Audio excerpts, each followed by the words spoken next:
My name is Moderator Gaye. I am the founder and managing director of ANG Capital Gambia Limited, a fintech startup.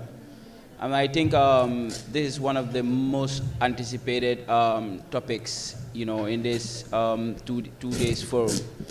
Access to capital is a problem not only in the Gambia but also in the sub-region. But on this panel, I think we have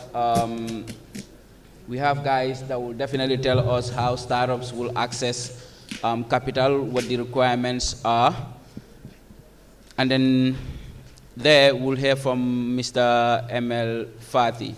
So basically, I would just like each member on the panel to introduce themselves and then tell us a little bit about what they do and then what do they have for us.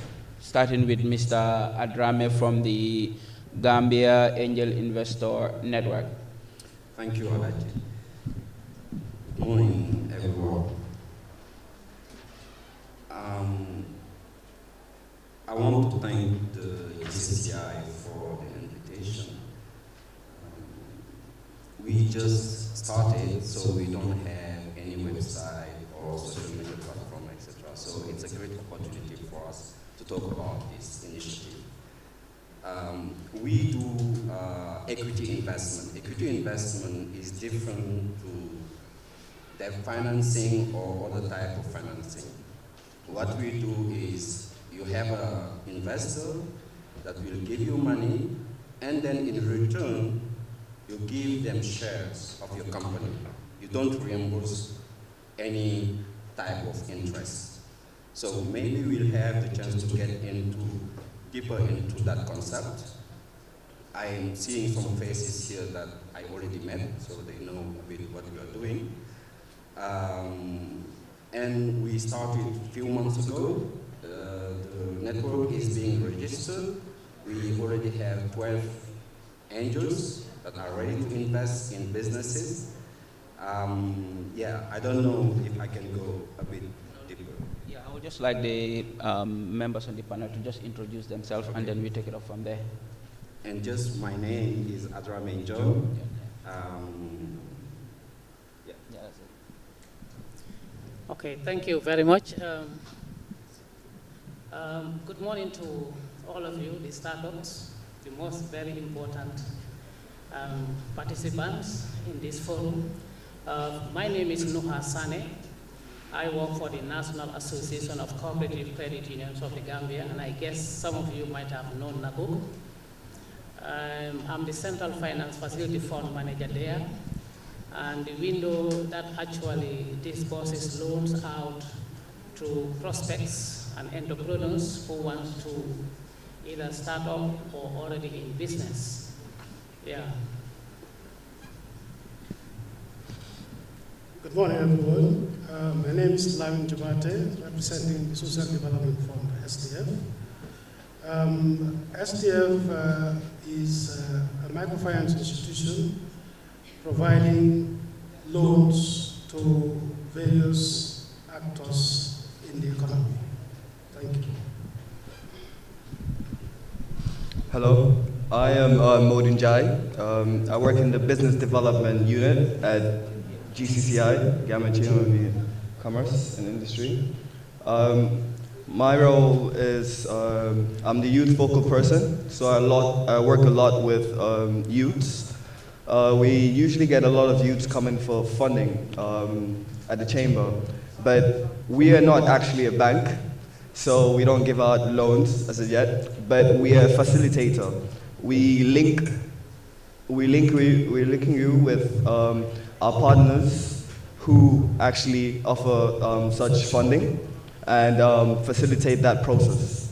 So I'll talk more about it as we go into the conversation and how it goes. Hello, hi.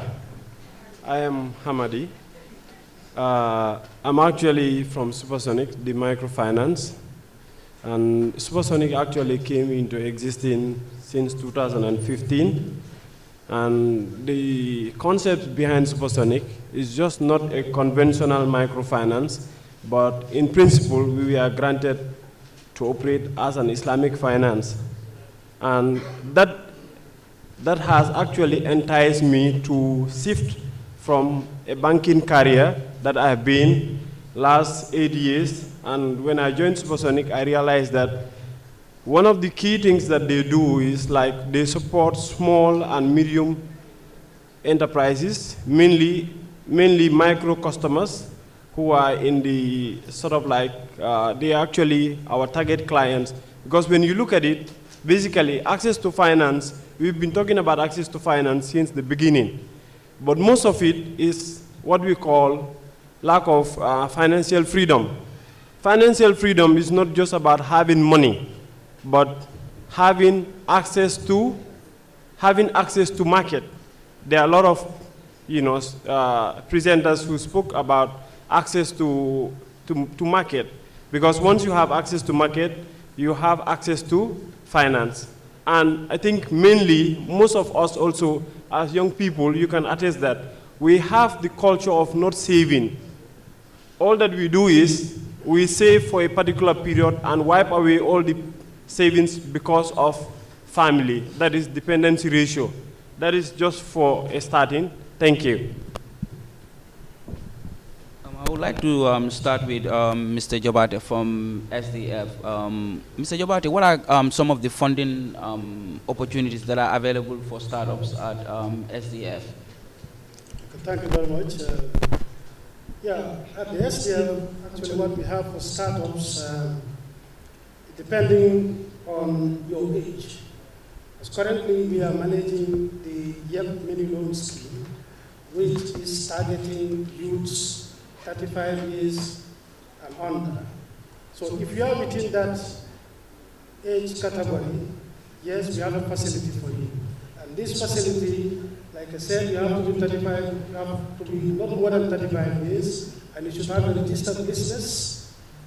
You should have had a training either in entrepreneurship or in skills, and the proof of which is presenting a certificate. These are the three basic things that you need to qualify for that funding. And we have two types of products. One is working capital, which is up to $500,000 for a period of 12 months. You also have the other product, which is for the acquisition of equipment. If you are into a business where you need equipment, we also finance that through this scheme. So, but we also can finance startups through associations or groups. In this case, you can even be above 35 years, but you have to be within an association or a group. So that's why it is important that we as youths come together, form associations, because it serves as a guarantee scheme for the individuals. Because we all know that youths don't have assets to pledge as security for loans. But if we come together and form associations, that can be a guarantee scheme, because the association will guarantee the individual to access whatever amount they need for their businesses. So we have these facilities for startups. Thank you. I'll move on to Mr. Noha Sanyang. With regards to the grants that you spoke about, what type of startups are eligible for some of your grants at NACOC? Yeah, the grant facility that we have at NACOC level, the criteria for you to be qualified to access that, firstly, you must be a Gambian youth within the age bracket of 18 and 35 years. Yeah, that on the grant aspect of it. And then the last time it was at 47,000, that's the maximum you can draw from the facility. But now it has been increased to 50,000 the last year. We have other very important components within the business sector for the startups, especially the ones that are engaged in agro-business, and they are located in North Bank region and Central River region. They can access a grant up to 250,000 portfolio. And this is not limited to an individual, but it can be groups as well. If you are engaged in, if you want solar also, the same portfolio amount, 250,000, It can be an individual or group. So that's what we have. If I can go. Yeah, you can. Yeah, because the two goes together. You have the grant facility and also the loan facility. The loan facility also, it is within the same criteria. You have to be a Gambian. You must have a business plan. Your business must be registered. And then the age bracket also varies. There is some variation on the loan. And that is 18 to 35 for the youths. That is for the female beneficiaries, male beneficiaries, and for the female, 18 to 45 years. Don't ask me why the women age is greater than that of the men, because we are encouraging the women entrepreneurs in this. So it's a criteria which is set out clearly. And the portfolio maximum they can draw from that loan facility is $100,000. But this one, the exception is you must belong to a credit union. Because once loans are given to you within that facility, you must belong to the credit union. So that is how it works. Why? Because you have to pay. When you pay and you finish payment, you can also be eligible to access another loan. It goes on like that, yeah. And I think Momar yesterday, moving on to Mr. Andrame with the Gambia Angel Investor Network, yesterday Momar said it clearly that in order to put something on the table for investors, you must have a track record. And then most of us in business here might not have that track record to attract investors, or the amount that investors will want to put in a business. Let's say per se the threshold.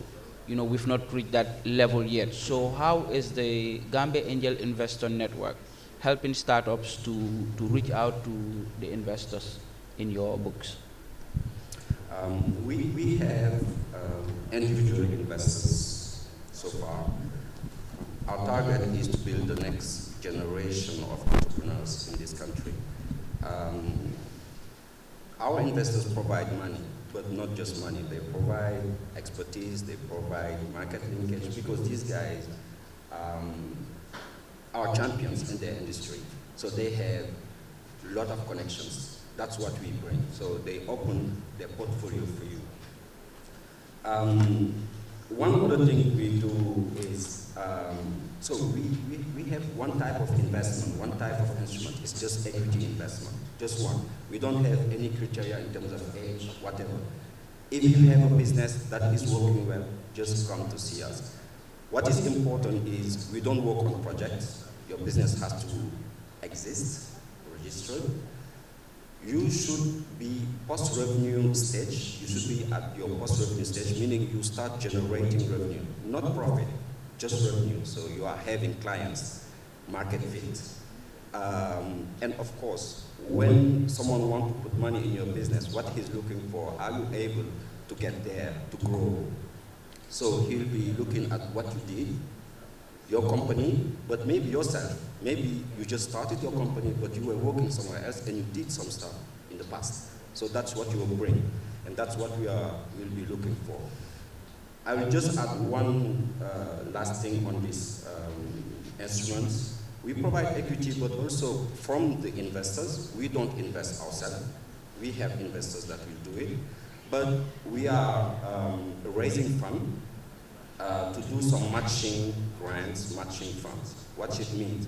It means when someone is interested in investing in your business, let's say you need 20,000, he can put 10,000, we can match it and go up to 20,000 or maybe more. Right now, we have already one donor for women-led businesses. If you are a woman, I think everyone knows She Trades here.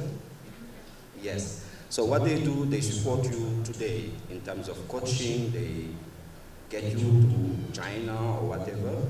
They cannot invest directly in your business, so what they do, they give us the money and we invest in your business because we are able to do it. But they focus on women.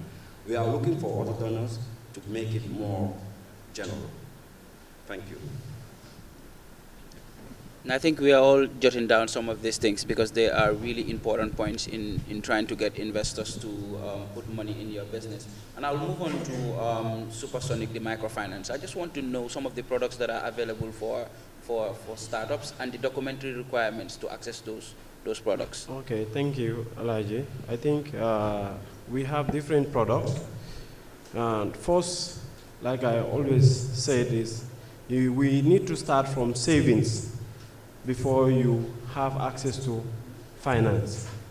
And part of most business failure is depending on finance first before equity, because you need to have at least a threshold of savings to support the loan that you are asking for.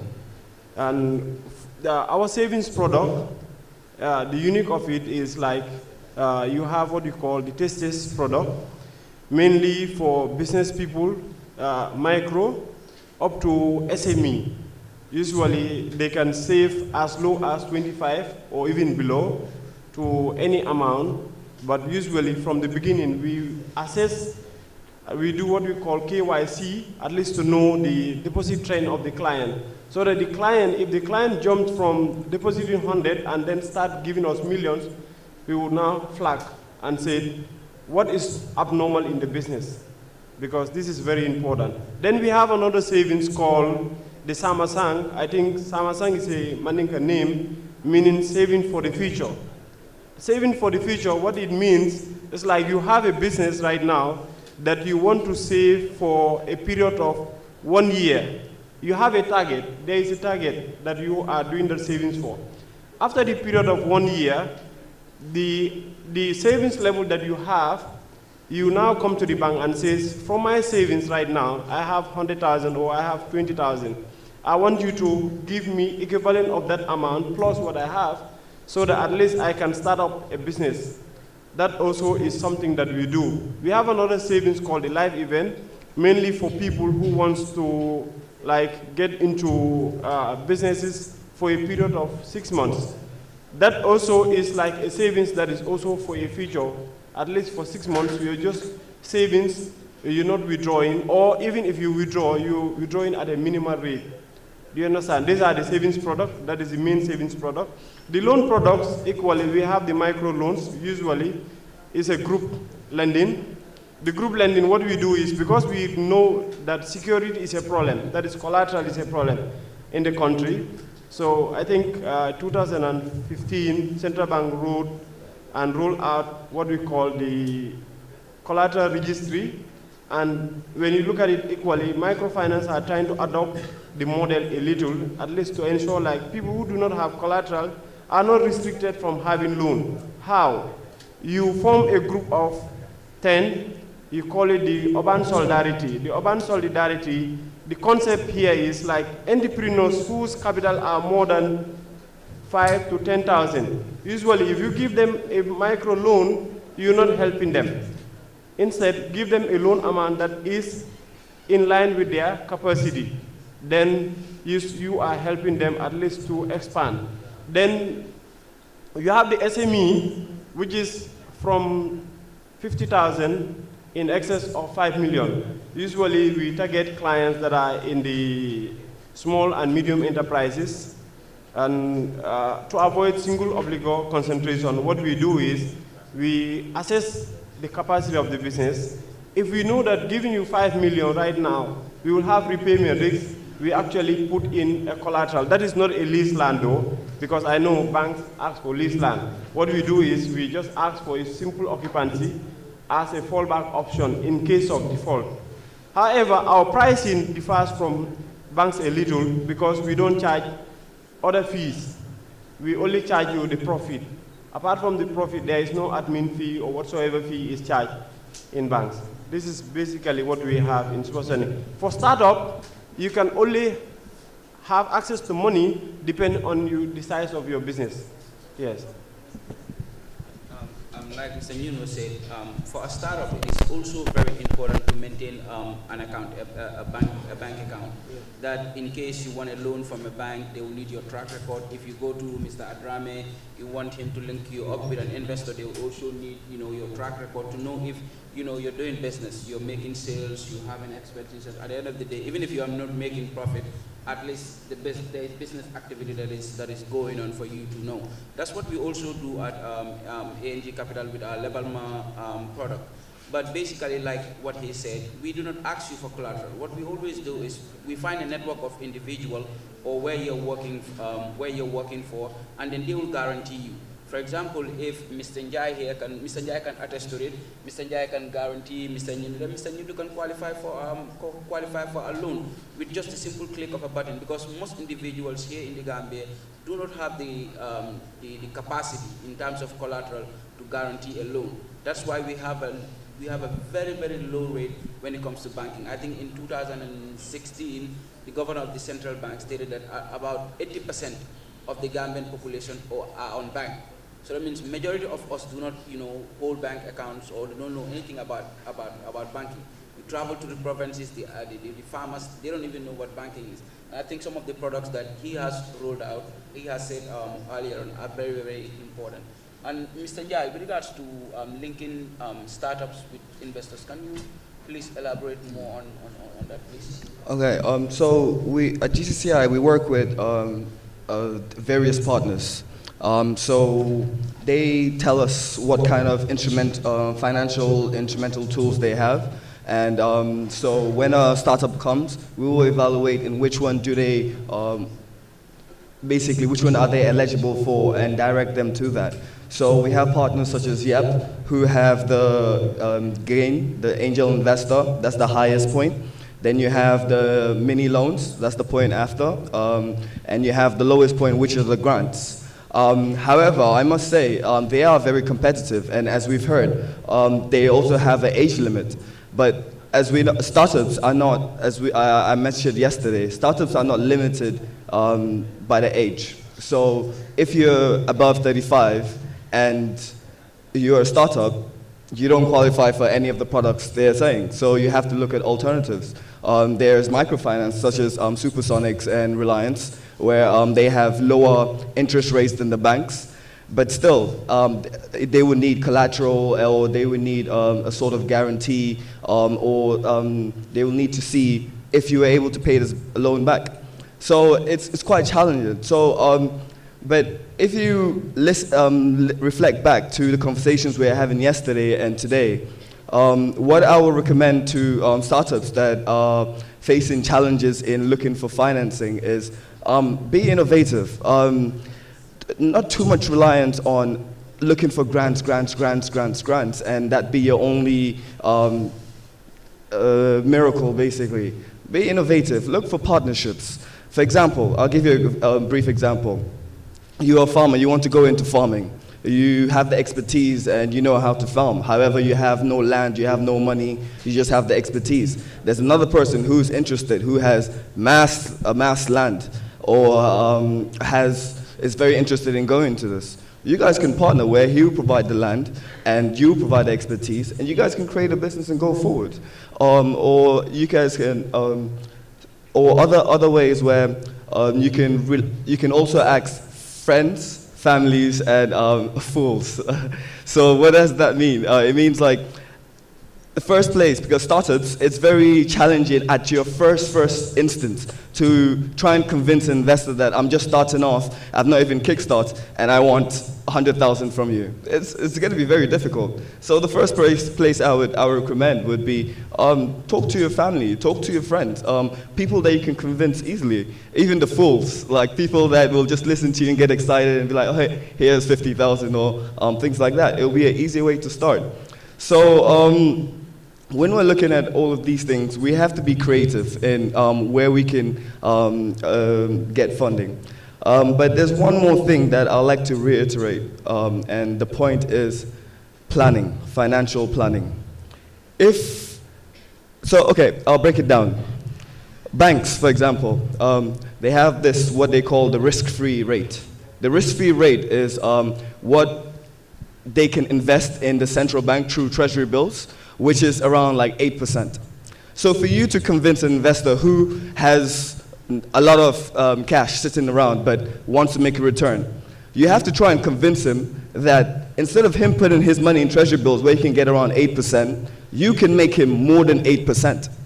Now to do that, you need to have a plan. You need to have a financial plan that you can convince and say, okay, this is how much I need. Within 1 year, you can get 10% or 12%, which is more than if you had just left it there.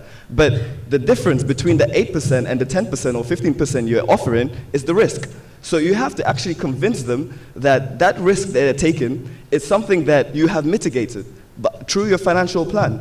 For example, this is how much I can produce with the money you give me. This is how much I can sell. This is how I plan to sell it. And this is a viable option. So that's how you can properly convince them by having a proper financial plan. A lot of businesses that come to Chamber, they may not have, a lot of startups that may come to the Chamber, they don't have a proper business plan that they can actually convince an investor that this is how I'm doing it, this is how I intend to make it. So it's very important to plan and structure your business. So I'll leave it there and I'll pass the mic.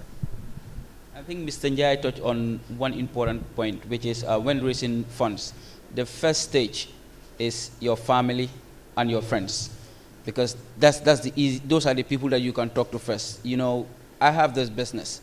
This is how much I need to move it up to the next level. But before you go to that person, you also need to have records.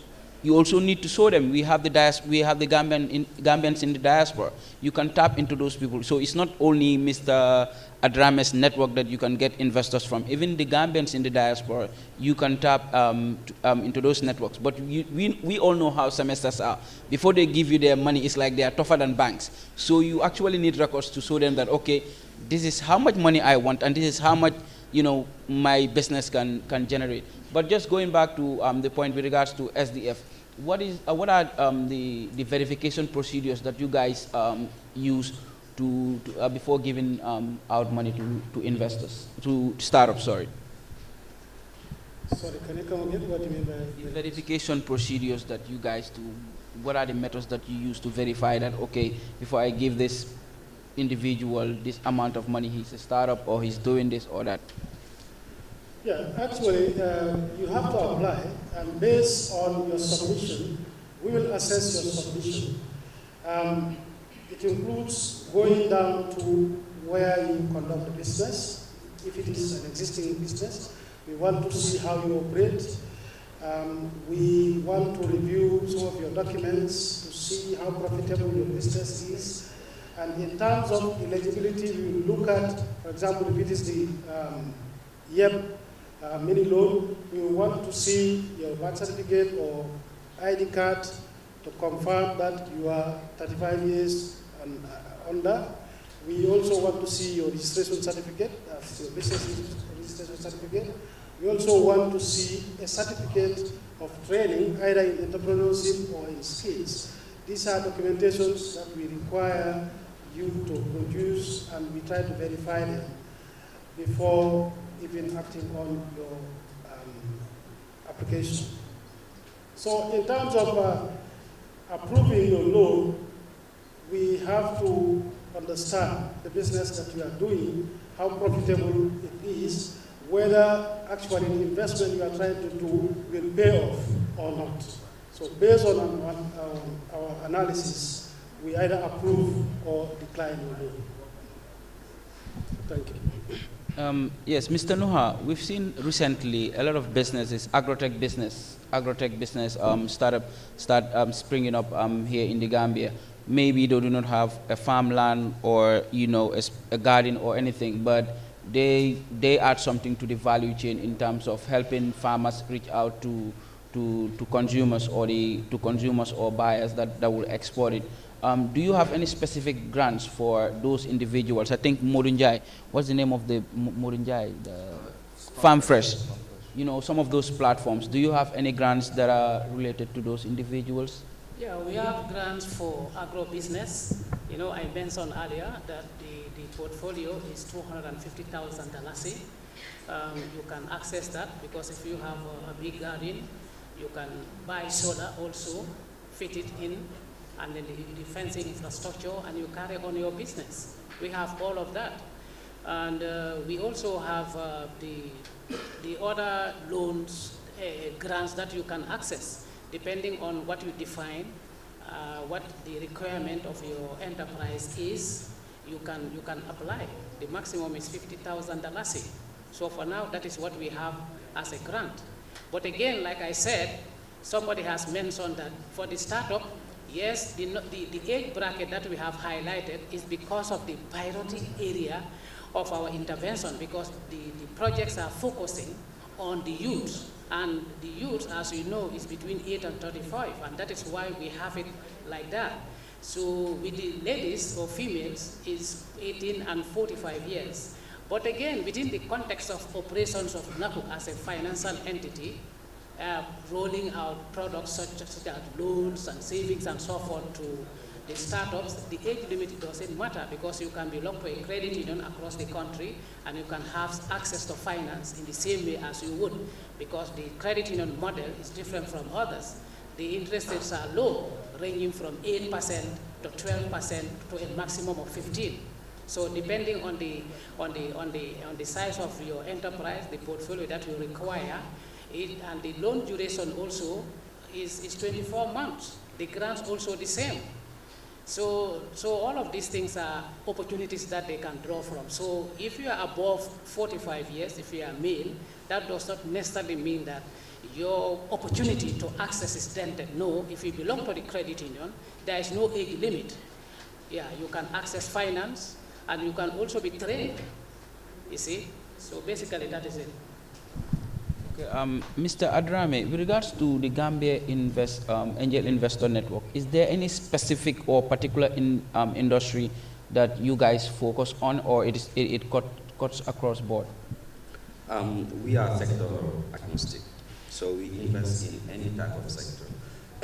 But just, I want to come back on one thing Modu mentioned. This grant, this free money doesn't exist. There is no free money anywhere. If you get a grant, it means someone somewhere worked for it and gave it to you.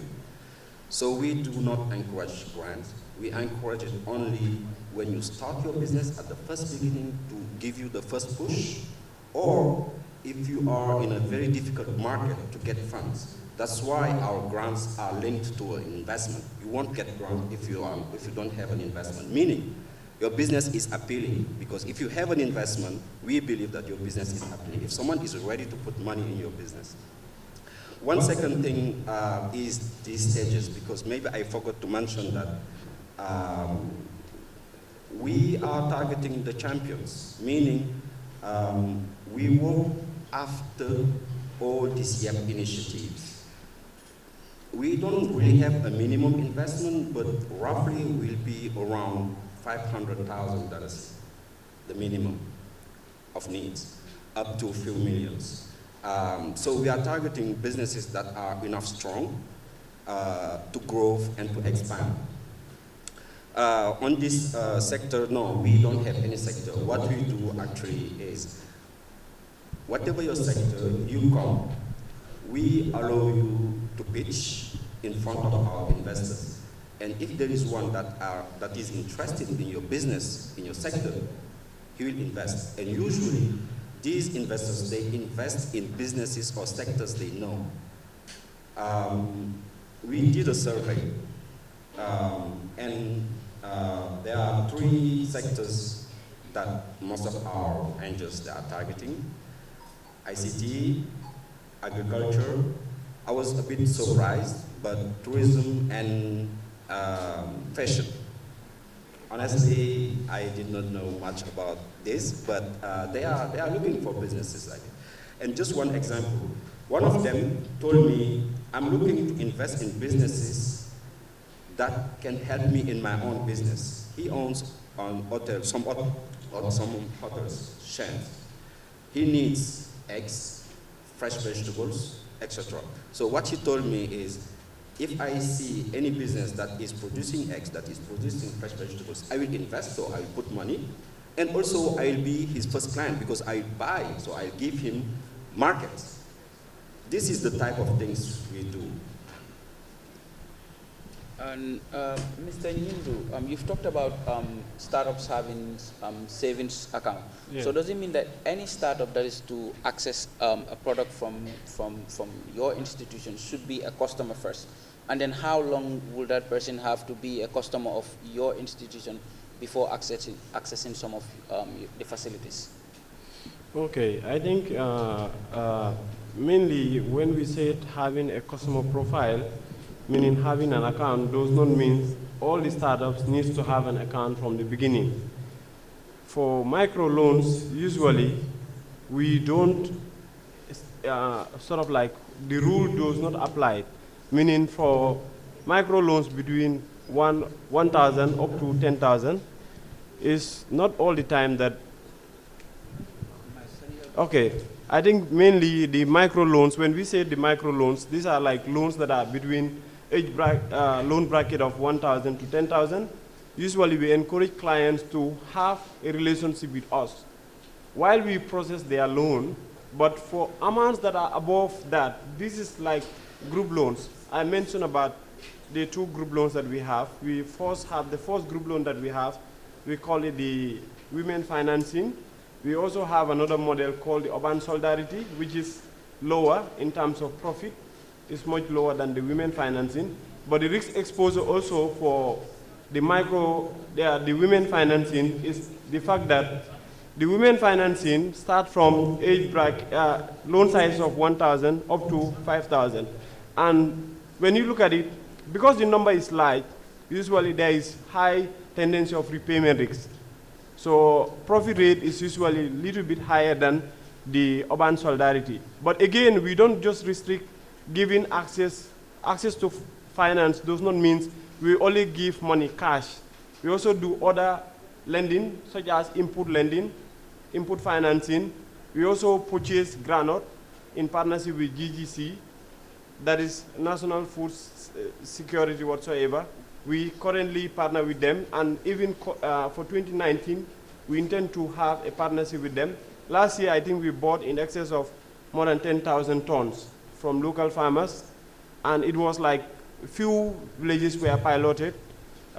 We actually did one in Nyamina, that is Jokul. Then we have one in Chila Julunku. Then we also have one in Jarme. And these were actually those were actually feedback from the farmers. What they complain is most of the time they will have harvest, but the harvest is not actually sold to government on time. And to bridge that gap, what we do is we purchase from them, sell to Gcci with a requirement that Gcci will say, when you actually bought from local farmers, you come, we will do the verification and see whether the notes are in good order and stuff like that. This is also a part of our financing that we do, different from the cash lending.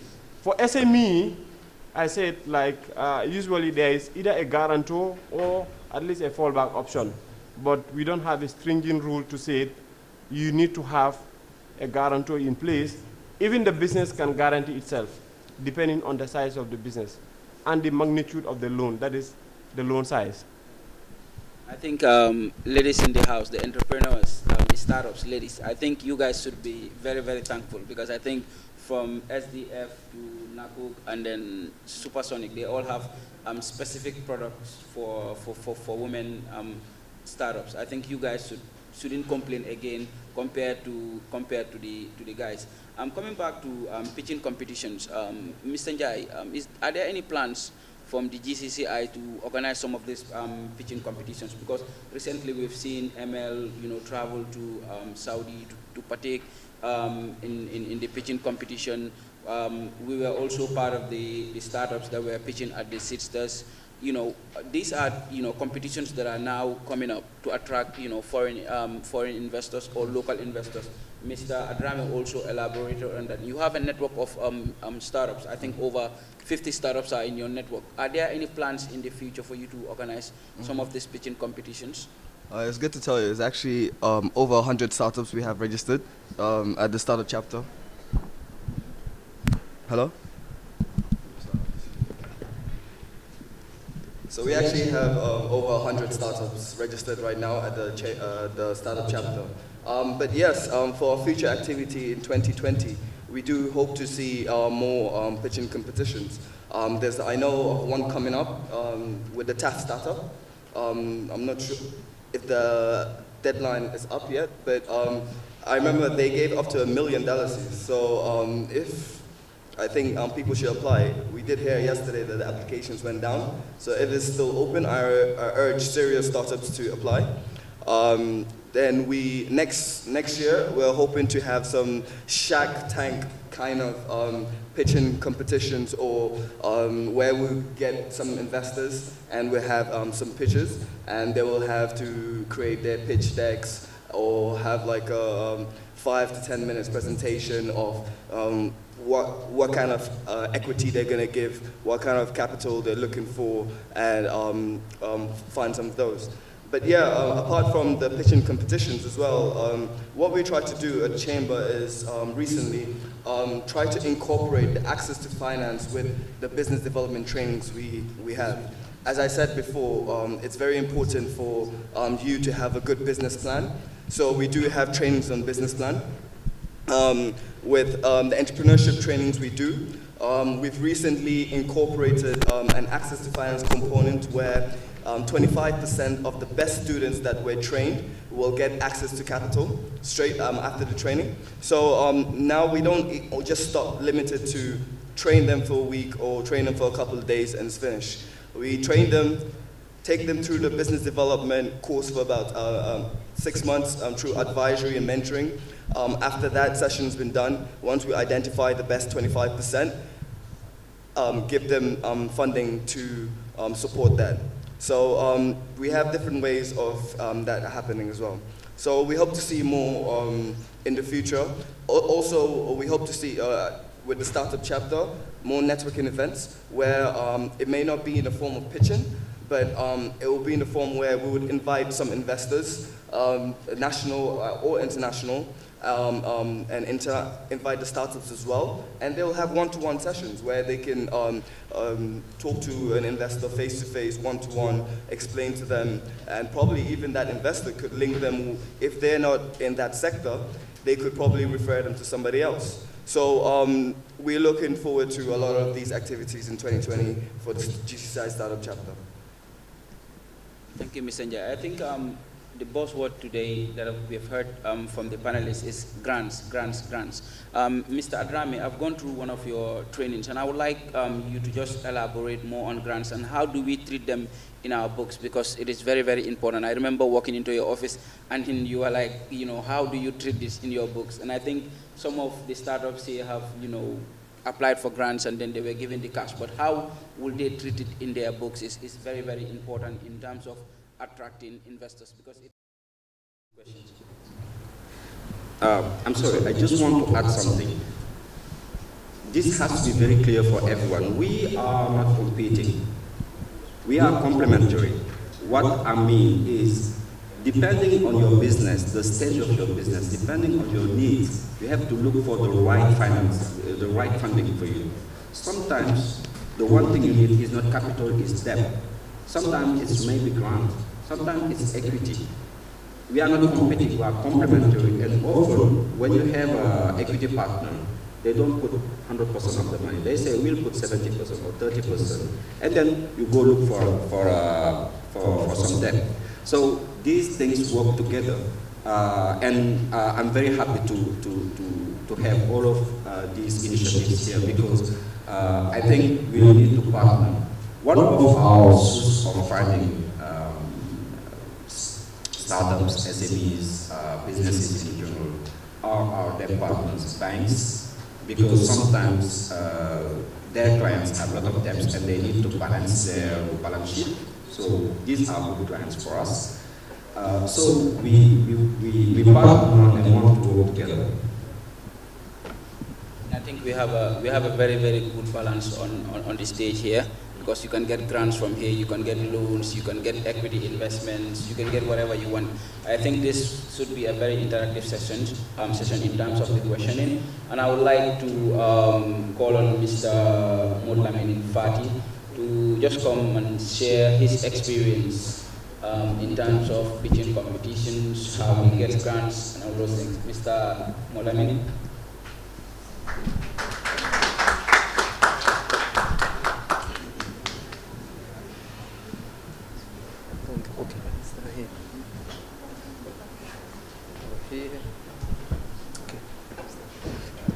Good afternoon to you all. My name is Moderator Gaye, and I am the founder and farm manager of ML Poultry. Basically, I have said this thousands of times, but I will repeat it for those who don't know who I am. So at ML Poultry, what we do, we raise chickens to produce eggs. So if you ask me about my business model, how we generate revenue, I make money through the sales of chicken and egg.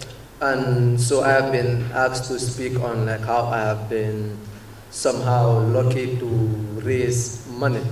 I believe one of the key things that people look into is that traction. Even yesterday, Mohammed said it, you as a person or you in your business, what have you achieved so far? I know most of you are into the idea stage, and all the investors that I have met so far, both national and internationally, most of them do not invest their money in an idea stage, except you have this extraordinary idea and you have some people that are ready to ride on your journey with you. But most of these people are looking at you, what have you achieved so far? So to most of the entrepreneurs that have an idea, even if they come to me, they explain to me their ideas, I will tell them, like, your idea is just an idea. Your idea has no value. Some people will come and put a price tag of $10 million into their idea. I will ask them, like, what metrics do you use to validate your idea? So if you have an idea, just go, you start up. Even if you start up something, you start with 1,000, 2,000, 3,000, and you have some few customers that are paying, because that also is very important. Traction does not just mean you start your business, but you need to have paying customers that have buy your product, test it. That's what we call the MVP, minimum viable product. Have you tested the market? Then from the feedbacks of those customers, you can come in to improve. And another thing they look into is the growth of your business. How will you be able to scale up your business? Because they don't just want to invest into businesses that will just be stagnant at one place. They want to invest into businesses that are to scale. Even when you go to them, you might be very small, but most of them will be looking at you, okay, this business, how can we take it to grow 10x? Like today, if I approach someone, maybe I tell you, okay, I'm planning to do 1,500 chicken or 2,000. The person will come, okay, I can join you at this point, but my main aim is to not to stop at this 1,500, but I want to grow the chickens to 100,000, because the person will be looking at, okay, is this business built to scale? I think this is one of the things you need to ask yourself. And another thing is the team that you build around your business. In Gambia, it's not common, but in the Western world, they don't invest in your idea. They invest into your team. Do you have a strong team to execute your business? So you as a businessman, you don't have like all the skill set. This is why it is very good to do like a SWOT analysis of yourself as an entrepreneur. What are the areas you are good in, and what are the areas you have weaknesses in? So the areas that you have weaknesses in, you have to find either employees or you find partners. Gambia here, people don't actually partner up. Everyone wants to be like their own champion in their own bubble. But you have to partner. For example, I'm doing poultry. Now I want to scale. I know, okay, maybe I'm not good at the technical area that much. I need to scout out for talents that are very good in that area. Either two things. We can partner up and we come and have a joint venture, or we go and start a new venture where all of us will bring in our experience and probably our resources to go. So right now in the world, you have like a lot of free monies flowing all over the world. I think it is the best time for your entrepreneurs to raise money. Your company even don't need to be profitable for you to raise money. If you look at the likes of Uber, like last year they lost about $1 billion. They don't need to be profitable to raise money. But right now a lot of investors are scared to put in their money. Even this morning I was watching, Uber just acquired a ride technology, a ride sharing app in the MENA region, that is the Middle East region, for about $3 billion. Because these are companies that are investing so much, but they are looking into the future. We have that problem here in Africa. If you approach the investors, they will look at the profitability first. Is your business profitable? Okay, in your first year, second year, you might not generate profit, but in your third and fourth year, you are expected to generate profit. And you look at right now, they have a lot of funds that are going around, like they have SDF, NACOC, I've speak about the grants that they have. And each of these grants have a requirement. And right now, the Tough Startup application just have closed. They are giving them $1 million away. It's not just they are putting it, they give $1 million. They will give you your $1 million, they will give you your $500,000, or they will give you your $250,000. They don't just do it for publicity. I get all my $500,000 in cash, and they are not looking for any equity or any interest. They just want to help you because they have seen you as someone with a potential to grow. So at SDF, they are here, NAPU is here, you can look into their criteria. What are the specific criteria that you are looking into, and you apply. So we talk about the loan component. SDF still have some loan components, and Supersonic, they have loans. So you look into the business, okay, is my business qualified for a loan? If you think that, you look at the interest rate that the loan is giving you, and you look at your profit margins, can you profit margins pay the interest of a loan? You can go in for it. And you have the equity investment, which right now is the newest thing in the Gambia. So you have the GEN, that is the Angel Investment Network, that are giving the equity. Equity is probably these are investors that have money. Maybe they have some money in reserve, so they just want to look into the next startup that they can put in their money. But you need to have that clear tracks on, so you go to them. You have to convince them. It's just like a pitching. You go to them, maybe there will be like 2, 3, 4, 5, 6, depending on the number. You pitch your idea to them. Then if they like it, they will invest into your idea, and they will have some percentage in your idea, in your business. When I speak to a lot of young people, especially those that have businesses and they need financing, I think one of the easiest ways to raise money is the equity model. Because the equity model, you don't pay back the money. In case your business fails, no one pays for that, it will be a learning experience for you. You and the investor, all of us, you lose your money. But if you take the loan, you will pay back the loan. Grant, it is free money. So, but obviously the money is not free. Someone somewhere is paying for that money. This is why if grant comes in your revenue, in your cash flow, you treat it as other revenues, because it is someone is just looking up to you. Okay, have this much money for free, but the person is actually paying for it. And right now in the Gambia, the ecosystem is so supportive. So I'm advising young people firstly to assist your business to see whether is your business ready for grant, loan, or equity. And also you build your network. It's not just any investor or any person that you meet will give you the money, but the person you might meet today, tomorrow might give you a contact that might give you the money. And in the recent 6 months, I've been traveling around the world. It's not just any competition you go to, you will win that money. But some of the competition you go to, you build your networks. Now I have known some of the best entrepreneurs over 100 countries. I can travel to Southern America or Northern America or Europe or Asia. I have known people. When you build your network, it is easy. Now if I want something from India, I know people that I can bank on those that on the ground. They can do all the checkups for me before the material arrive in the Gambia, and I can send the money to them. They can pay. It is about having that ecosystem, being part of that ecosystem, and this is what Gcci and other partners are building. So far, pre-seed I have raised $1.3 million in pre-seed. So we are looking at Series A, about to raise $600,000 to $1 million. Raising money is not easy. It's one of the most hardest challenges. I go to maybe Sarah, I tell Sarah, okay, I have this idea, so I want you to invest $500,000. Okay. The person will look at me. Firstly, in their mind, they don't invest into you, they don't invest into your idea. People invest in you. That's why you have to ask yourself, are you investable as a person? You might be having the most brilliant idea, but if you are not investable, people will not invest in you. First, they need to like your personality as you as the person, and you have to be willing to work. And at the end of the day, you should be honest to yourself. Okay, it's not about you collecting all this money, but now you collecting all this money, do you have the experience? And the thing that the investors are bringing, most of the equity, they're not just bringing the money, but they are bringing their expertise to help you grow the business. I believe now is the best time to become an entrepreneur, because it is the bubbling thing all over the world. But you should ask yourself, are you ready to take up this journey? Business is not as easy as it's seen. We have seen a lot of people, okay, it's not just on the line on social media. You travel, you meeting with big people, big celebrities, Roman soldiers, but behind that, what really works? Sometimes you spend your whole night not sleeping, but thinking, okay, will my business actually work? But I believe if you have the strong person, the zeal, the determination, and you have a strong team behind you, your business will definitely kickstart. And we have all these people that are ready to give you money. So as you go and assess, you look at their criteria to see, okay, which one of them am I suitable for, and you apply. And anyone who wants to invest into ML Poultry, we are open.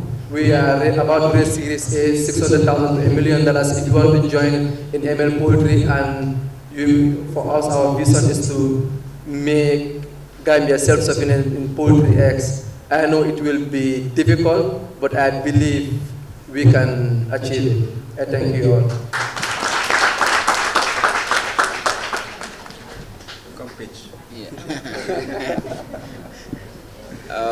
Thank you very, very much, ML. Like ML just elaborated, when it comes to having a business, it's just not about you, but the network that you create for yourself around the world. And I think there is one individual in the room that I will just give 5 minutes to also talk about startups and then linking them with investors, because I'm part of his network, which is the Startup Grind Gambia group. Last year, I was lucky to qualify for the Startup Grind global event in the United States, which is, you know, a very, very, very big network. And now I'm benefiting so much from the Startup Grind global network. Mr. Modunjai, if you can, I'm not talking about this Modunjai because there are so many Modunjais in the Gambia. But Mr. Modunjai, Director of Startup Grind, can you please just come and share your experience with us, please? And he's also a startup, GCCI startup advocate. Mr. Njai, please. And last week they did a very important training, which is digital payment. So, Mr. Njai. Thank you, Alaji. I was actually not even expecting this. Huh? So, thanks a lot for the intro. I'm definitely inspired to be here. And also being also a startup advocate as well for the Gambia Chamber of Commerce and Industry. And you've actually talked about Startup Grind, which is a very important network. Basically, I'm the director in Banjul, so we actually in 120 countries right now in the world, and Gambia is actually one of those chapters that are actually also improving, trying to improve the ecosystem, just like what GCI is doing right now. So we normally look into the issue of trying to connect entrepreneurs to also the international market. Because of our presence is international, so you can see that it is very paramount that we also understand what exactly is also going out, is also happening in other markets.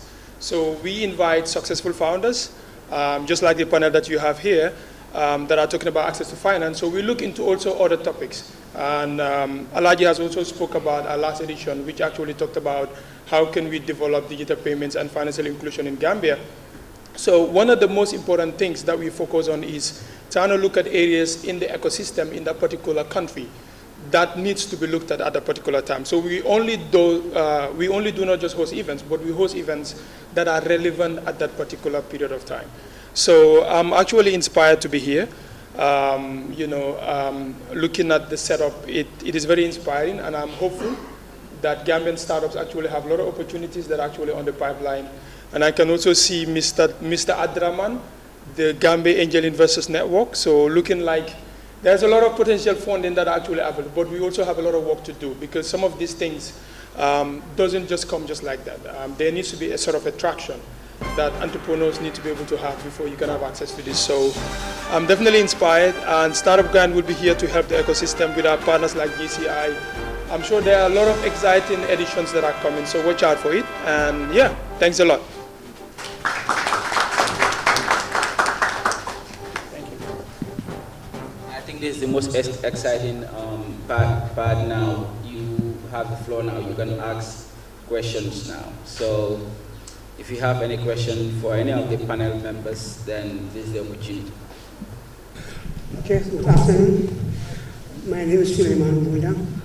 Okay, my question goes to Mr. Moungai. Yeah, as you said, in the future you are going to have a training for the startups. Then I want to ask, what are the requirements for one to be part of that training? Thank you.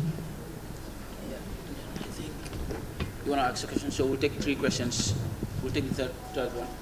So are you limiting how many questions? No, we'll just take 3 and then they will answer it and then we take another batch. So I can only ask 3? No, I mean, we'll take 3 questions. Okay, from different people. All right. Because I have a question for everybody, I think. Yes, so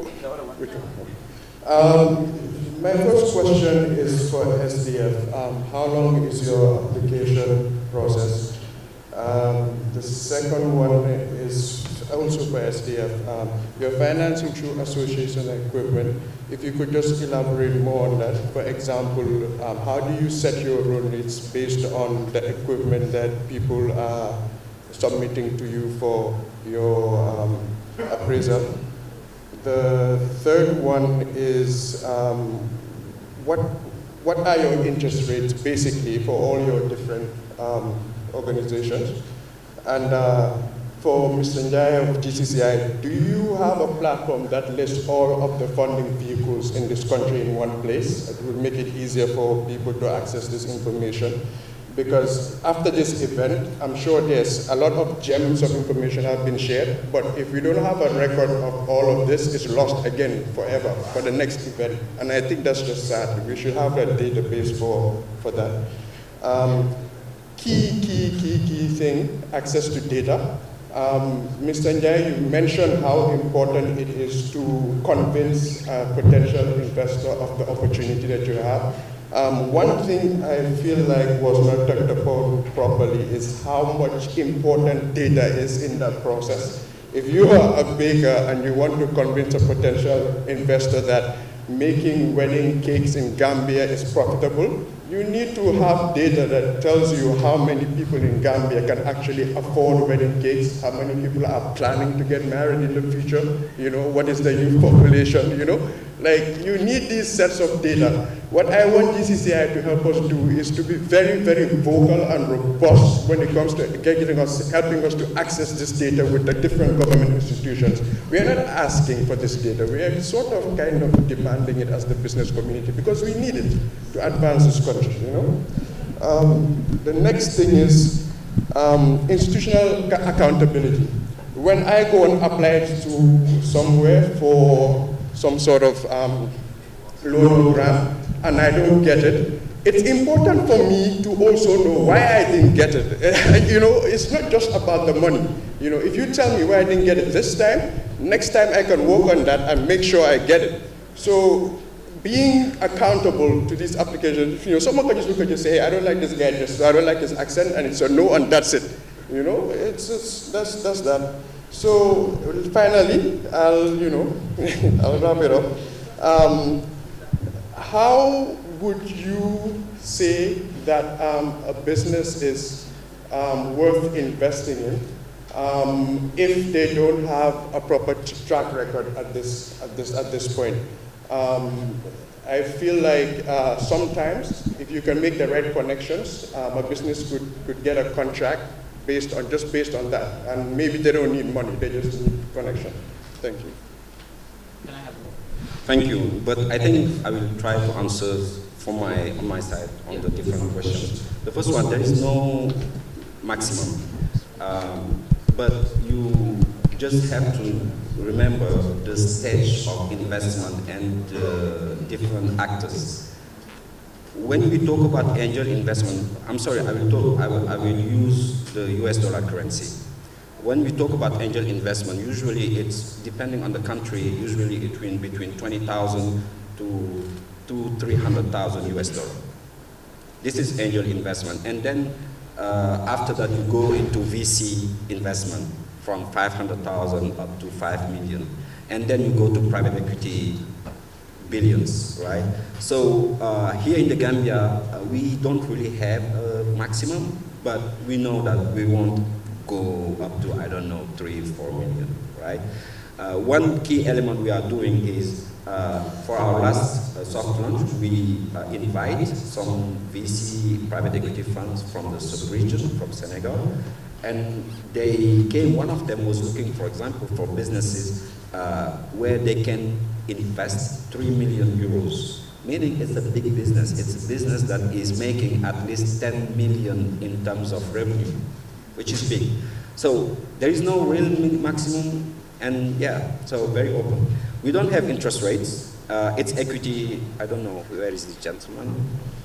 Okay, I don't see him. There is no, yeah, okay. There is no interest rates. The difference between equity investment and debt investment or loan is your interests are aligned with the investor interests. So the only thing he gets back are two things. The first one is dividend, but meaning you produce profit to give dividend. If you don't, there is no dividend.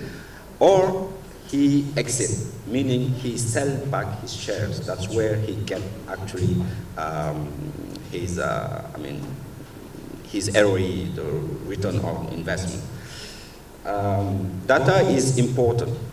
What we lack in the African landscape when you do equity investment is data, because you need to analyze the sector, you need to analyze the industry, the company, etc., the competition, and so on. So we need reliable databases. So if some people have that here in the country, it will be just great for us. So it's very, very important.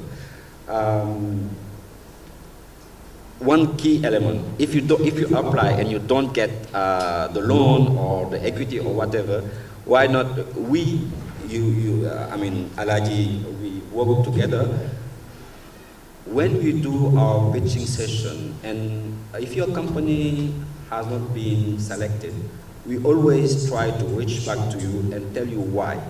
Because we know why. Usually it's because you don't have the market fit, you don't have the right product, or just you don't have the right investor. Maybe it will be for the next time, right? The one that can be interested in your business is not there, and that's it. And we will tell you. This question, I don't know if I got it right. The track record. If I got it right, your question was, if you don't have a proper track record, how to attract funds, investors, right?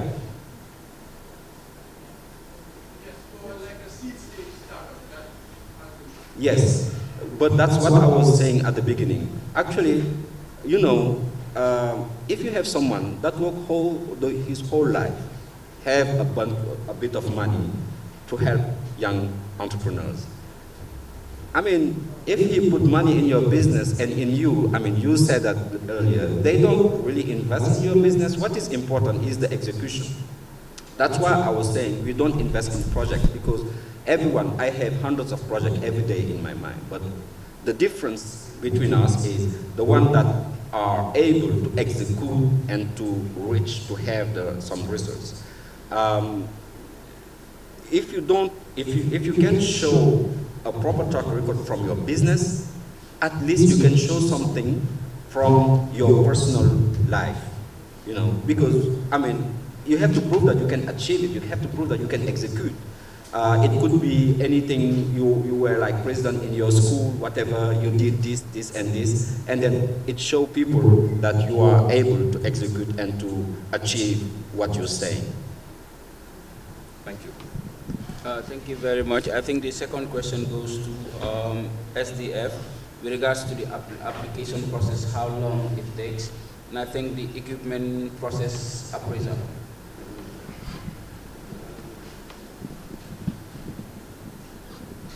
Yeah, thank you very much. In terms of the loan processing, we have an operational structure, and this includes zonal, regional, and the head office. We have zonal offices where you submit your application. They have processes to follow to escalate it to the regional office, and from the regional office, it comes to the head office. At the head office, we also do our processes and escalate this to the credit review committee. This credit review committee is a subcommittee of the board of directors. Of course, the head of the Chamber of Commerce sits on this credit review committee. So they review the applications. So the process, in terms of time frame, we cannot say it's 1 week, 2 weeks, or 1 month, because it comes through different stages. So it depends on when it gets to the review committee. In terms of the interest rates, For the YEP mini loan scheme, the interest rate is 10% per annum and is calculated on a reducing balance, not a straight line. For our mainstream core funds, the interest rate ranges from 10 to 12% per annum, also calculated based on a reducing balance. In terms of the equipment, if, for example, you apply for a loan to purchase an equipment and it has been approved, you should submit a pro forma invoice from the supplier that you identified yourself. We pay directly to the supplier. We don't identify the supplier. You identify your supplier, give us an invoice and the account details of that supplier. We pay directly to the supplier on your behalf. I'm not sure if that's what you're asking. Yeah, that's how we operate. And that equipment serves as a collateral for the loan that you are taking, for the amount that you are taking for that particular equipment. The equipment then serves as security for that part of the loan. Thank you. Just elaborate more on your application process, how long it takes at Okay, with regards to the question he asked, with regards to the interest rates, at the NACOC level, there are variations depending on the products that we roll out to the prospective beneficiaries of those loans. But within the context of the access to finance to startups is 8%. But if you are outside of that and you are a member of the credit union, it ranges between 10 to 12 to 15%. And all of these are on a reducing balance. With regards to communication, when you apply, whether you're eligible to access the grant or loan, it goes like this. Those of them who may have had opportunity to access one of these products from the NACOC would attest to the fact that if you look at the application form, a lot of questions are asked regarding the performance, your past experiences, whatever, and a lot of your cash flow and everything. So on the basis of all of this, assessment is done. So when you complete that application form, whether online or through the physical application form, you send it to the NACOC, and then you have we have the mini grant, officers who really summarizes based on the criteria set out, and then this is forwarded to the credit or the grant review committee. The grant review committee, some of you might have known, is composed of the stakeholders that have business in the process, and they sit on a quarterly basis and review this. And once they do that, then those who are eligible, their application is approved. Those whose application is not approved, pending X, Y, Z, they are communicated to through their coaches so that they have to do X, Y, Z. And then once they do that, they will resubmit it back. Then when the review committee sits again, they will review this again. So once all of this is done and approval is granted, then they would ask them to go and bring the invoices. And these invoices, once they bring them from their own, they go and do that, then they will be accompanied with the mini grant officers to facilitate the payments and all that, and delivery of those inputs to their sites. The other challenge that we face with regards to this in terms of communicating back about your eligibility, a few of these beneficiaries face challenges in terms of guarantors, because somebody has to guarantee. Like somebody said here, it's not for free. Yes, it's grant, but there are conditions attached. Because what we don't want to happen is once you are given this equipment, you go and resell them and then disappear. So if that happens, then the person who has guaranteed you will have to shoulder the responsibility of that liability.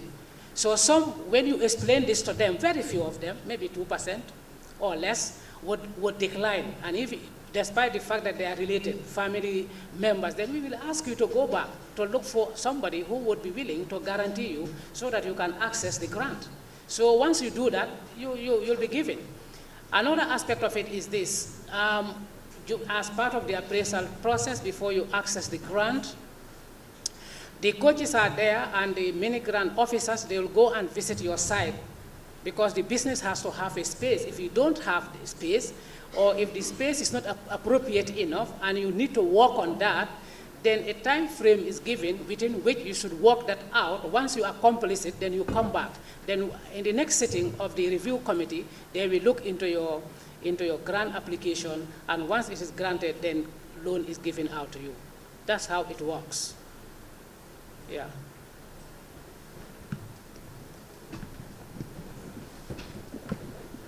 Mr. Nyin, with regards to the interest rates and then the application process at Supersonics. Okay, we start with the interest rate, and with Supersonic, I think I said it from the beginning, we don't use interest. Instead, we use the profit model. The profit is actually to say, you know, maybe it's like, I'll just go straight. We actually charge from 1.5 to 3.5%, 3%, that is maximum. And most of our funds that we grant to clients, that is we give to clients, are actually revolving funds. We call it what you call, bridge financing. The bridge financing is instances wherein clients actually import, and it will take them maybe 2-3 months before the goods arrive. Usually, those are the ones that we fund most of the time. We don't have a long-term loan that we give to clients more than 1 year. Usually, what we don't want is like clients default. Client default is because of sometimes the way you structure the loan. And apart from the fact that the interest, the profit rate that we charge, we also do what we call joint venture for entrepreneurs that are actually starting up. There is also a tendency of deciding to say that I am not paying you this profit, but instead I want you to give me a capital of 500,000. And my contribution to that capital will be maybe 30% or maximum 30%. Or you can also say, I will contribute 10% of the funds, and then we will do a profit sharing.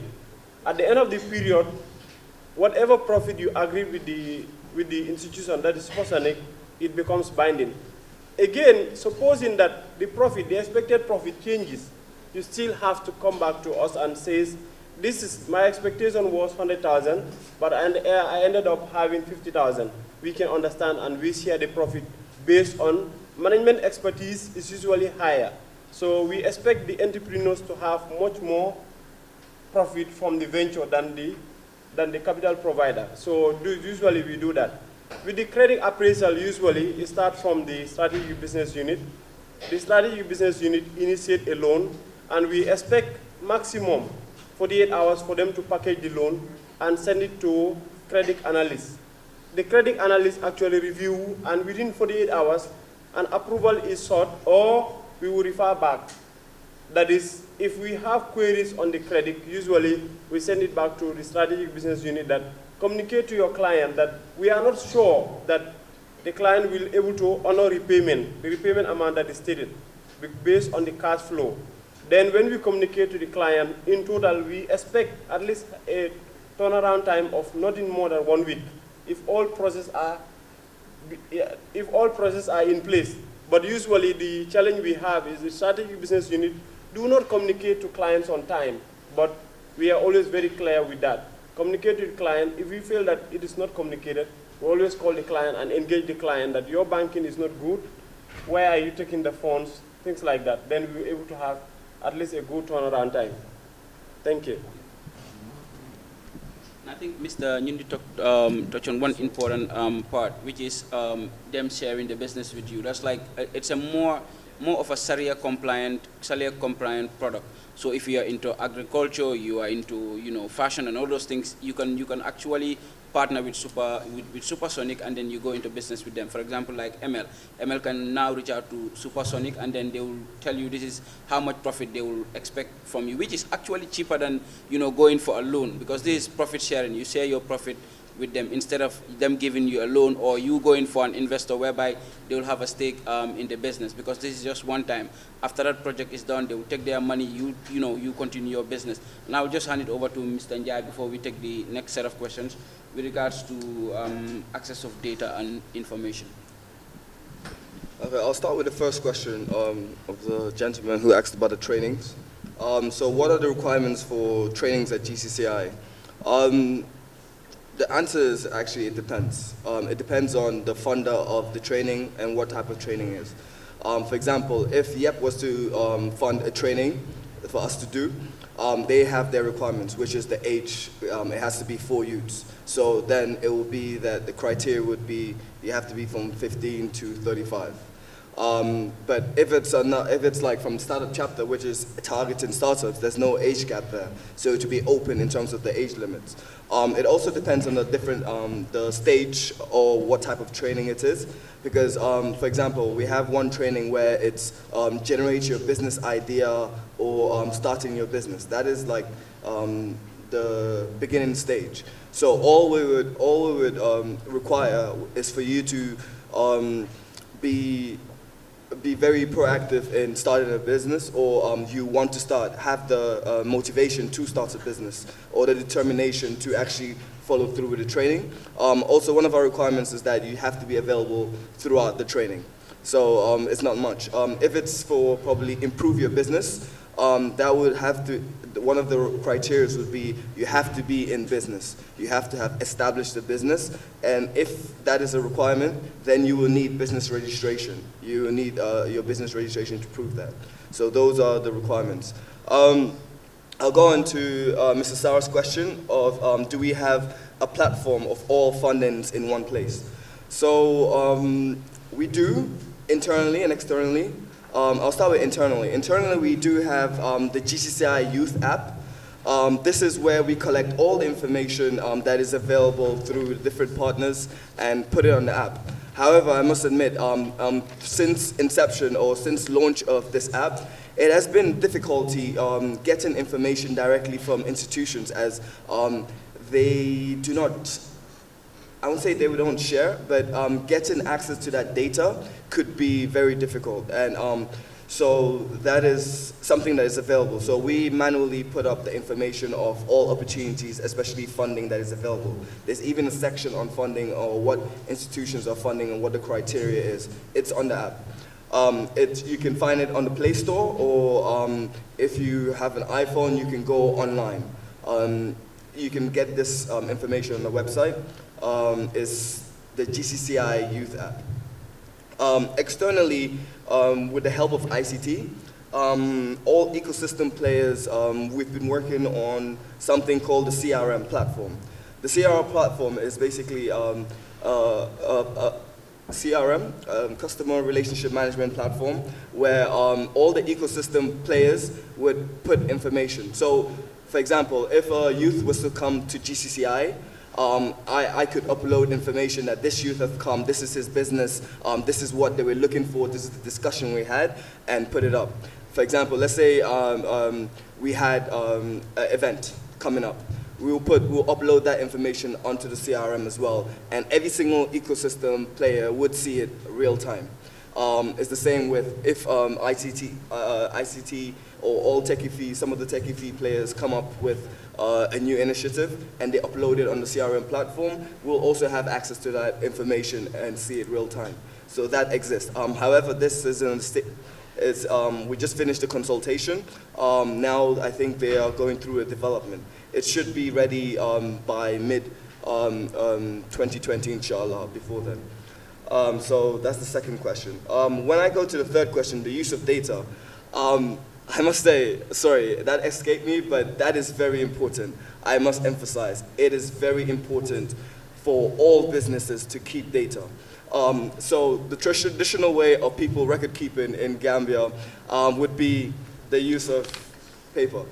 Now, imagine having to analyze all your business with a paper stack this much, and having to say, okay, I've made sales in 2019, calculating, it's hard. However, if you do record keeping and have all of this on, like, for example, the simplest way, on an Excel spreadsheet, this is something that you can get all information you would need instantly or through computer. And nowadays, the technology that we have applications that already incorporate AI or already have data analysis where it can even visualize all the data you have compiled of your business and show it to you in a very easy form. So it is very important for businesses to keep data. From the chamber, I always, all my colleagues that know me, I always push for the use of technology, even down to the trainings, even down to the applications, because it makes it easier to basically compress or analyze all that data in one place. So I would encourage all businesses, especially startups, to start their structures with the use of or digitalization of their business processes. So that's something I advocate for. And we would continue pushing it with government, especially with e-government services. We would be advocating for that. Thank you. And the last question, how to invest without a track record? This is very difficult because, from my understanding, most investors, before they put in big capital into your business, they need, as ML rightly said, they need to see an MVP, the minimum viable product. They need to see something like, for example, a demo or an example of how your business will run. So they need to see something. So it's always a good idea to actually start with something until you get to the minimum viable product, something that you can even like test out or it's in its early phases. It will be more convincing to actually get that investor on board when he sees that, okay, the business has not started, but at least they have something that I can work with. What I also advise in that, that when you're in that is, it doesn't matter where you're getting the money, but you need to have a good story. Investors will invest in the people. They need to know that, okay, this person, this is his life story, or this is what he's gone through to get to this stage. So they need to know the why. They need to know that you also know the industry. They need to know that you're not going into the business that if they ask you any question, you're like, wait, I actually don't know, let me find out. You need to do your market research. So any question that comes your way, you're able to answer it. So they know that you have insights to your business, you have insights to the industry, you know the space, basically. Another thing is you need to have a great product. You need to have a great product, but not only that, you need to have a vision. Because for me, if I was going to invest, I need to know, okay, your business is good, but what about in 5 years? What are you trying to do? Are you trying to sell the same product, or are you innovating, or are you looking to actually dominate that market in a very innovative way? So you need to have a very good vision. And as I previously explained, you need to show the investor how their money will be spent and how they will make it back.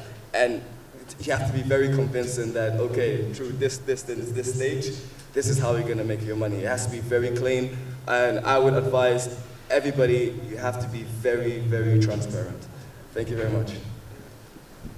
I think it's about time. We have like 2 minutes more.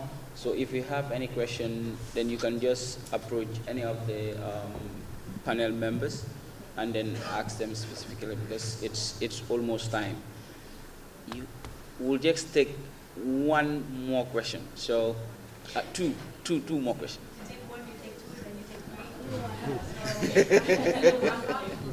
So we have like, just summarize it and then so that we can.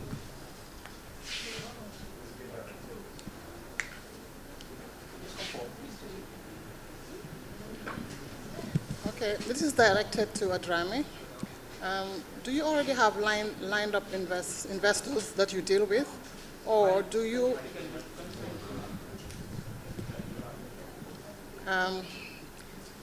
I said, do you already have lined up investors that you deal with, or do you go about looking for the appropriate investors as and when you receive these applications from, from the applicants? And secondly, this is the business that you're running, right? So I was wondering how you're making money from it. Yeah, I'm sure you're not doing it for free. So are you actually charging a fee to the applicants, or are you in partnership with these investors? Thank you. So we'll take the last question from this lady. Please come forward.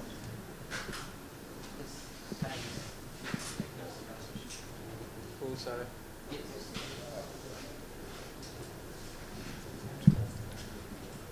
Good afternoon, everyone. Okay. This one, please. Good afternoon, everyone. My name is Fatuba from Farafenye, a young entrepreneur. My question goes to SDF and NACOG.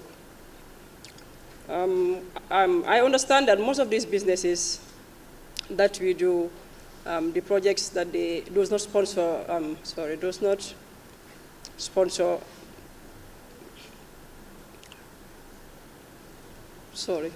what I want to say here is most of these projects that they have does not support the only type of businesses that we do, because the business that I am doing is trading.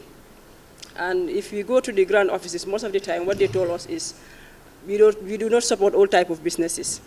And it's a big problem. Access to finance is a problem for us. People like me, I've been to NACOG office.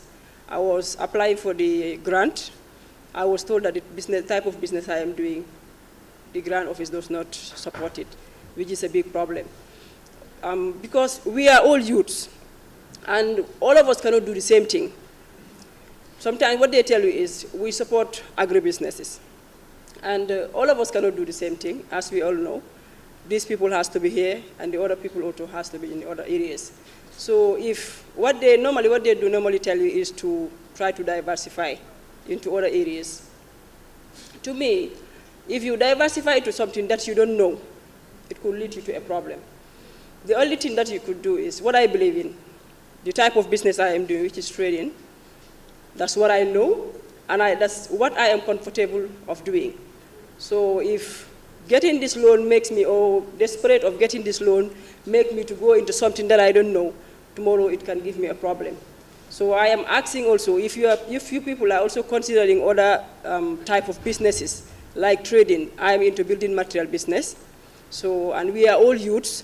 Hence, all of us here, I think what we are trying to do is to try to support the youths of the country.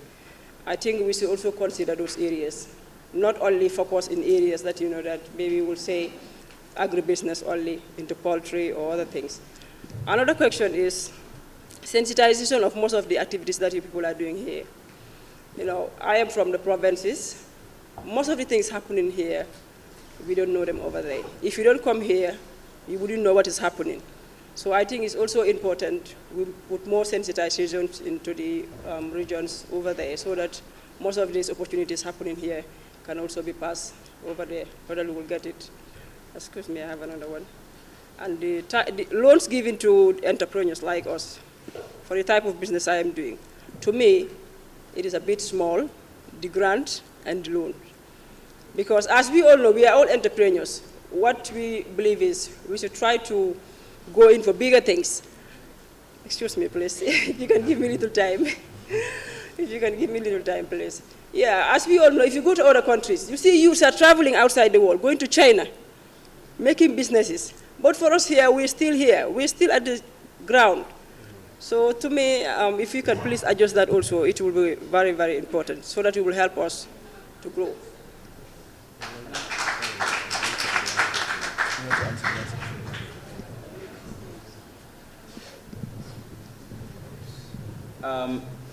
I would like Mr. Nyindu to address your question with regards to the loans. I think on this platform you have SDF, you have NACOG, and then you have Supersonic. So maybe if you are into trading business, you have a savings account with Supersonic, and then you want a loan, maybe Mr. Nyindu can elaborate more on that. Okay, I think I will answer the last question. You mentioned about the sensitization program, and specifically you said loans given to entrepreneurs usually is below your expectation. But maybe I will just run you down to normally how banks compute your loan eligibility. Usually it's 25% of your savings to avoid repayment risk. If they do more than that, your debt to equity, that is your repayment that should be coming, if it is not supporting that, that is your cash flow, of course you would fall into a problem. then that means they are not helping you, but instead they're putting you into a trouble. So your savings level should be good enough. I'm not saying you just go and put money, leave it in the bank, but your turnover, money that goes in, of course trading business is not like you just save money. You save for a period of time. You don't buy every day, do you? So now, it means every other day, daily sales should be routed to the bank. The bank will now assess that savings and say, Fatuba, at least your eligibility amount from your savings, if you give it this much, you would be able to pay without default. That is the whole idea of loan, but not to put you back through the same trouble. Mr. Adrame. Thank you. This is a very important question. When we meet any startup, the first thing we ask is, what is your business model? How do you make money? This is very important, so I'm very glad you asked me the question. I will come with the investor later. We are registered as a non-profit organization. It's a network of people that want to invest. We do not charge the entrepreneurs. They come, they pitch, and they receive investment or not. Since it's a network, we have members, so membership fee. Every year, investors pay a fee to get access to those opportunities. This is the first thing. The second thing is we have some activities like organizing events, organizing masterclasses, for example, for angels. We'll have one in December, which is free for them now, but later it won't be. These are the type of things we do. Also, we will raise money for our operations from donors. Right now, the initiative is supported by the ITC, the International Trade Center, so they are paying for our operation now. But it won't last long. The network has to be sustainable. That's why we are entrepreneurs. I'm an entrepreneur, so I always think how I can make my business sustainable. So that's why I'm there.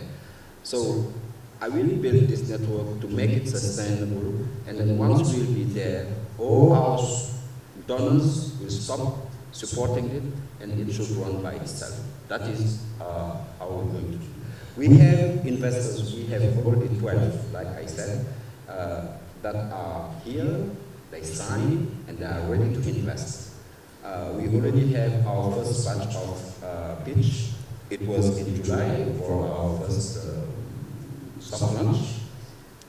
What we want to do is every month we'll invite people, startups, SMEs to come and pitch in front of our members. And then if they like it, they can pick one, and then we'll go into an investment process. It's longer than debt financing, because it's like, I always want to give the example of marriage. When you marry someone, your wife or your husband, you take time. I mean, depends, but usually you take time to know him or to know her. That's exactly the same, because you are getting married for a long time. And then it's longer. We have a first step of what we call deep dive. Deep dive means you sit and then you exchange for like 2-3 hours, and you explain what you want to do, how you do it, etc. Once we get there, they send you a proposal, a term sheet, saying if we invest, these are the terms. If you agree, we go for due diligence, meaning someone, auditors or some other people will come and check everything you said, if it's true. If there is something that is not true, they just drop it. So that's why it's very important to be very clear, very honest since the beginning. It's tough, it's long, it's serious. And once you reach, everything goes well, and then we go for the final negotiation, and that's where you say, okay, I want 20,000 for 20% of my business, and they say, yeah, it's too high, and then you negotiate, you bargain, like when you go in the market. And when you agree, everything is done. We help on all the process, and then you sign the agreements. Thank you very much. I think if you have that specific question, can you just, during the networking session, you can just ask the individual that you want to ask that question, please, because we've run out of time. I would like to take this opportunity to thank everybody. Assalamu alaikum.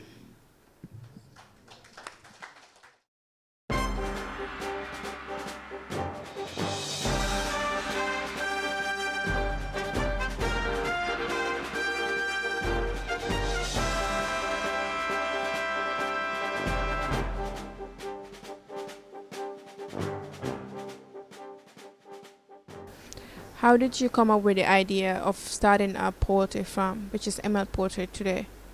So naturally, I grew up as a businessman because I hail from a business family, starting from my grandfather to my father to me. So starting a poultry business is a different line from my family business. But when I look into the poultry statistics of the Gambia area, less than 5% of the poultry products that we consume in the Gambia is imported, and this can be produced locally. You look at the youth unemployment rate, it's at 41.5%, the number is increasing.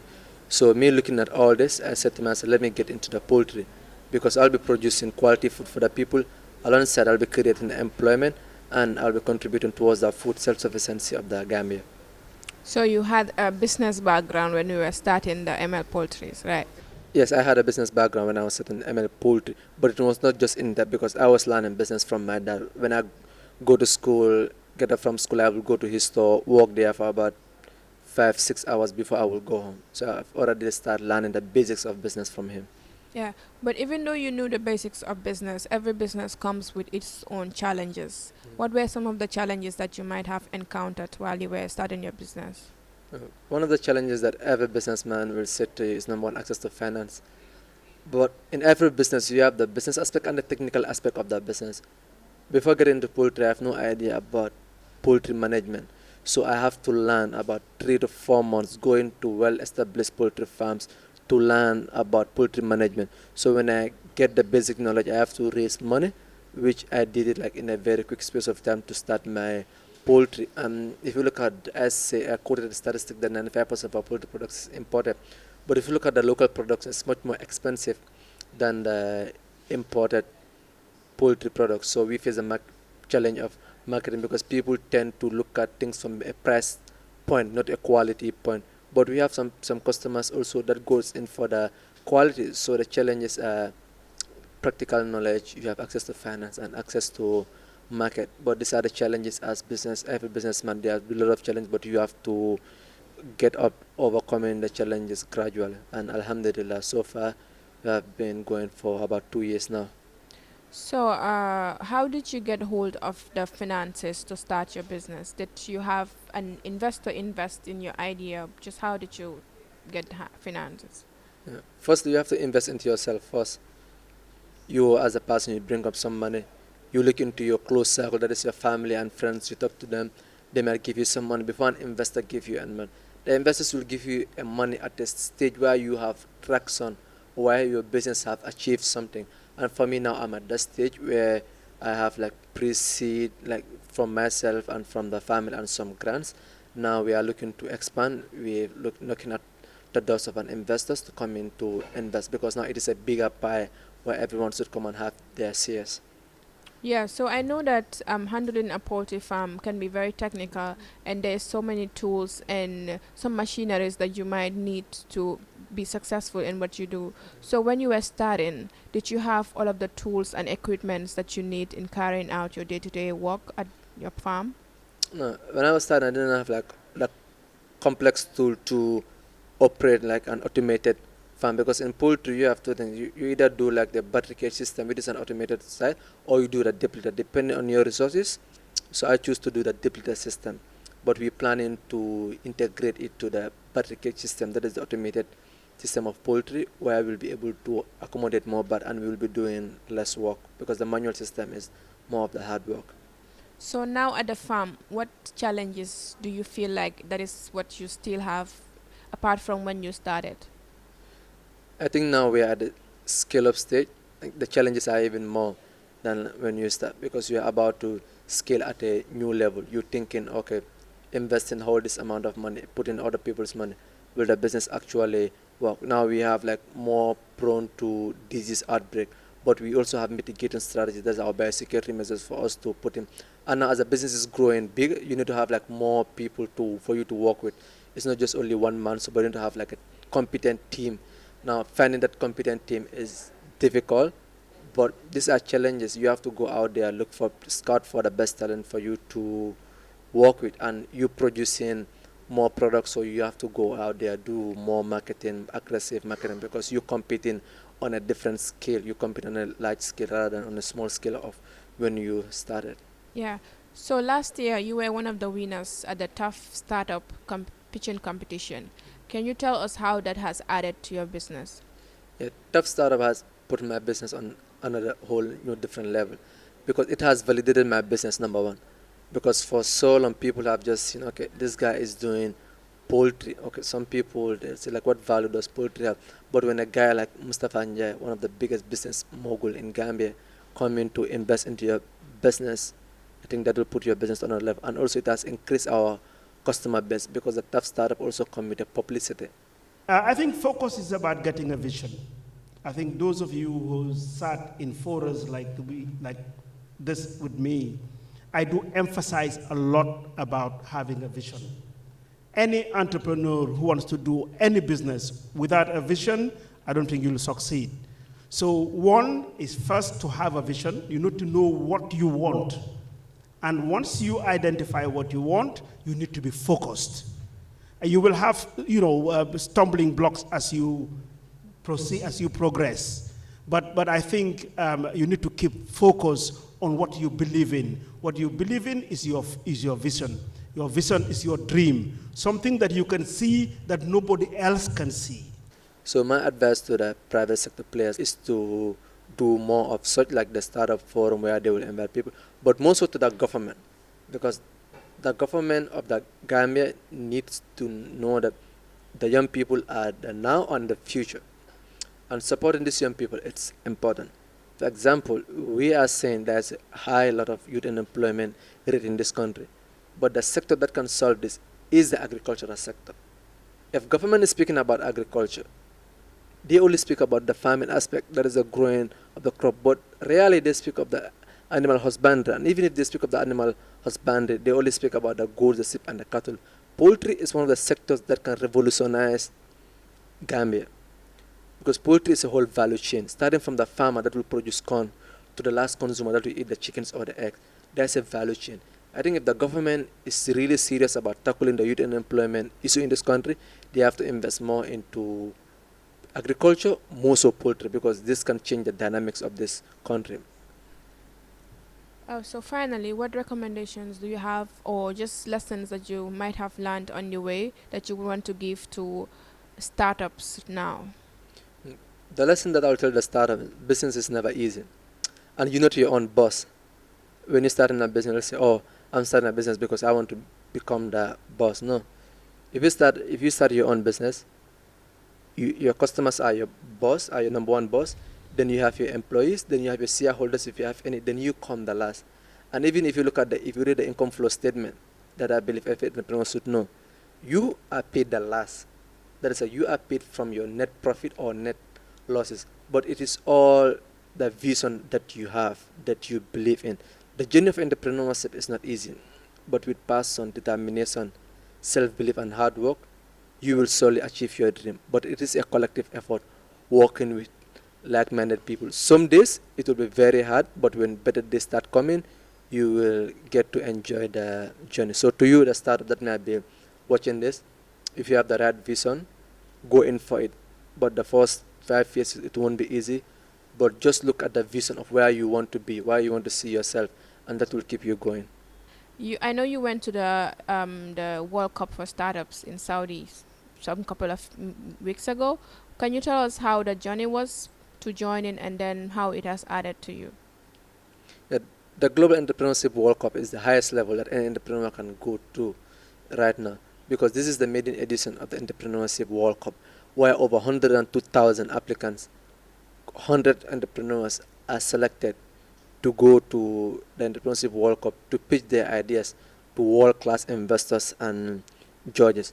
So the journey took about 6 months, like, because we have to do like national competition, then you go to the global scale. But you are part of a network of like the Global 100.